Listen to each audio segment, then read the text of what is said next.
नमस्कार मित्रों, आज के समय में हर कोई भोजन में मांसाहारी का सेवन किसी न किसी रूप में अवश्य करता है। परंतु क्या आपने कभी सोचा है कि जो मनुष्य मांसाहारी भोजन करता है और फिर ईश्वर की पूजा करता है, तो क्या ऐसे मनुष्यों की पूजा ईश्वर स्वीकार करते हैं? अगर नहीं सोचा तो आज मैं आपको इसी सवाल का जवाब बताने जा रहा हूं, जिसका वर्णन स्कंद पुराण, भगवत गीता जैसे हिंदू धर्म ग्रंथों में विस्तार से किया गया है। स्कंद पुराण काशी खंड के 3 अध्याय में बताया गया है कि जो मनुष्य मांस खाता है उसके जीवन को धिक्कार है।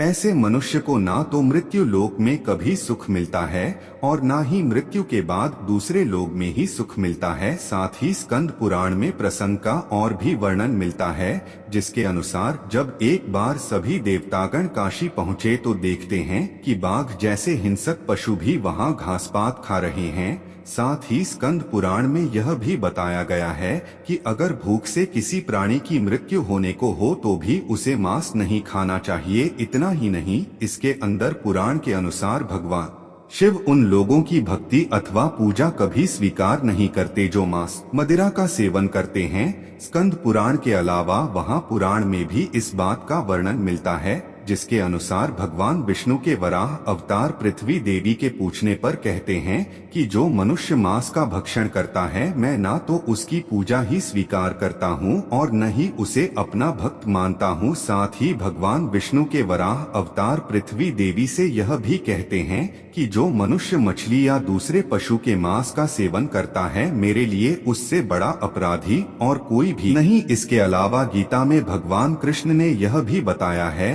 कि मनुष्यों को क्या खाना चाहिए और क्या नहीं। भगवान कृष्ण के अनुसार मासिक तामसिक भोजन है, जिसके सेवन से बुद्धि क्षीण होने लगती है और मनुष्य अपनी इंद्रियों पर से नियंत्रण खो देता है। उसके बाद मनुष्य ना चाहते हुए भी कई तरह के अपराधों का भागीदार बन जाता है।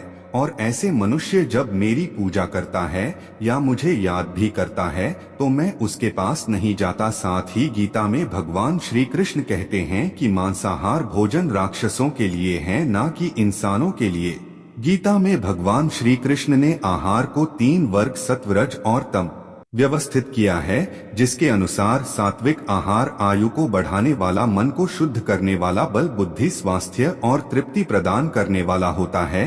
हिंदू धर्म में मांस खाना सही है या नहीं, इसके बारे में कई लोगों के मन में भ्रम है और इसका मुख्य कारण है लोगों का धर्म शास्त्रों का ज्ञान न होना। कुछ लोगों का तो यह भी मानना है कि वेद मांस भक्षण को जायज बताता है, लेकिन यह सच नहीं है। सच तो यह है कि वेदों में स्पष्ट रूप से बताया गया है कि पशु हत्या अर्थात पशु बलि पाप की श्रेणी में आता है। वेदों का सार है उपनिषद और उपनिषदों का सार गीता है, जिसके अनुसार वेदों में मांस खाने के संबंध में स्पष्ट मना किया गया है। वेदों में बताया गया है कि जो मनुष्य अश्व अथवा किसी अन्य पशु का मांस का सेवन कर उसको अपने शरीर का भाग बनाता है, गौ की हत्या कर लोगों को दूध आदि से वंचित करता है, उससे बड़ा पापी इस सृष्टि में कोई भी नहीं। यजुर्वेद में बताया गया है कि मनुष्य को परमात्मा की सभी रचनाओं को अपनी आत्मा के तुल्य मानना चाहिए है, अर्थात वो जैसे अपना हित चाहते हैं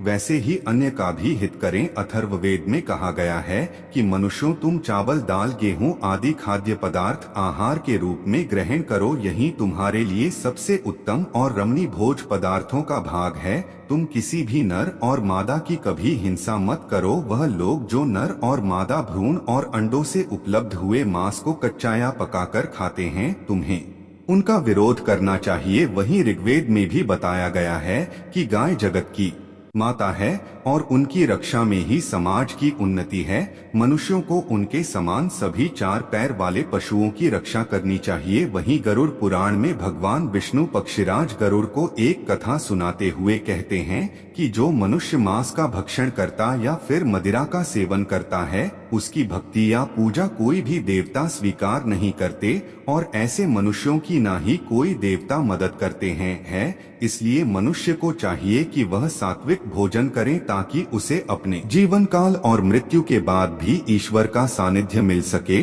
और वह सुखी पूर्वक इहलोक से परलोक की यात्रा कर सके। साथ ही भगवान विष्णु कहते हैं कि जो मनुष्य स्वाद के लिए दूसरे पशुओं की हत्या करता है, उसे मृत्यु के बाद उसी पशु योनि में कई जन्मों तक जन्म लेना पड़ता है और वह भी उसी तरह मारा जाता है जैसे उसने खाने के लिए पशु को मारा था। इसलिए मित्रों, अगर आप पूजा या फिर ईश्वर की भक्ति में विश्वास रखते हैं तो मांसाहार का सेवन करना बंद कर दीजिए। वैसे भी मांसाहारी भोजन को वैज्ञानिक रूप से उचित नहीं माना गया है। यह मनुष्य को कई तरह के रोगों से ग्रसित भी कर देता है।